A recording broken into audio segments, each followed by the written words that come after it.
What is a rational number? We're going to talk about the rational root theorem today. A rational number is a number that can be written as a fraction.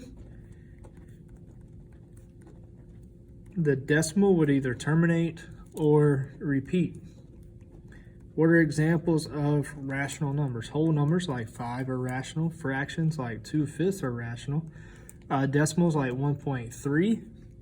And decimals like 1.3333 that repeat.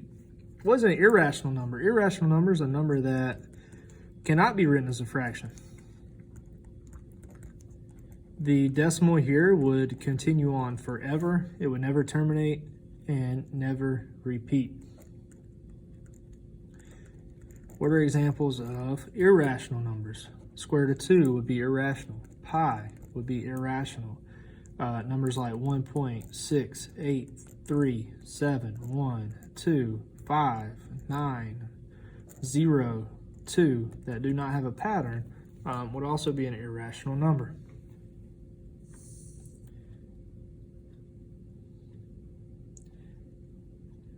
One way to find a solution or a root is to guess and check. We could sit here and try to find a root. We could pick numbers and we might finally end up with a number that's going to work. We just keep guessing and checking and guessing and checking, and luckily we might get lucky, but we have no idea where to start. So this is not very efficient. Not very efficient. We can still use guess and check, but we need some guidance or some strategy as to what we want to guess and check. So a list of possibilities would be really nice. So the rational root theorem tells me that any root of a polynomial that is a rational number must be of the form P over Q, where P is the factors of the constant term and Q is the factors of the leading coefficient.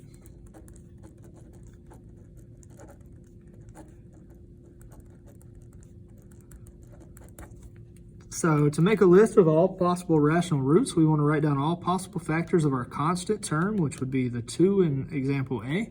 We want to write down all possible factors of our leading coefficient, would be 15, and we want to systematically write down all numbers from part 1 divided by all numbers from part 2. And since we can multiply to get positive or negative in front of each number. So in this case, we're looking at P over Q. P would all be all the factors of 2. Factors of 2 are 1 and 2. Q would be all the factors of 15, which would be 1, 3, 5, and 15.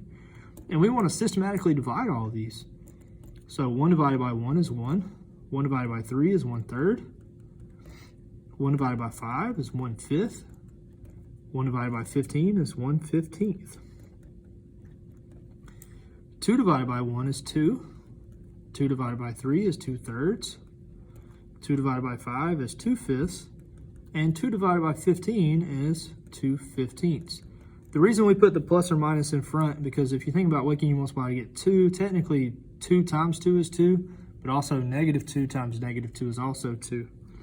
All right, part B, P over Q. P is -6, so the factors of 6 would be 1, 2, 3, and 6. And the factors of 2 would be 1 and 2. We want to systematically write all these down. So 1 divided by 1 is 1. And 1 divided by 2 is 1/2. 2 divided by 1 is 2. 2 divided by 2 is 1, and we've already written 1 down. There's no point writing it twice. 3 divided by 1 is 3.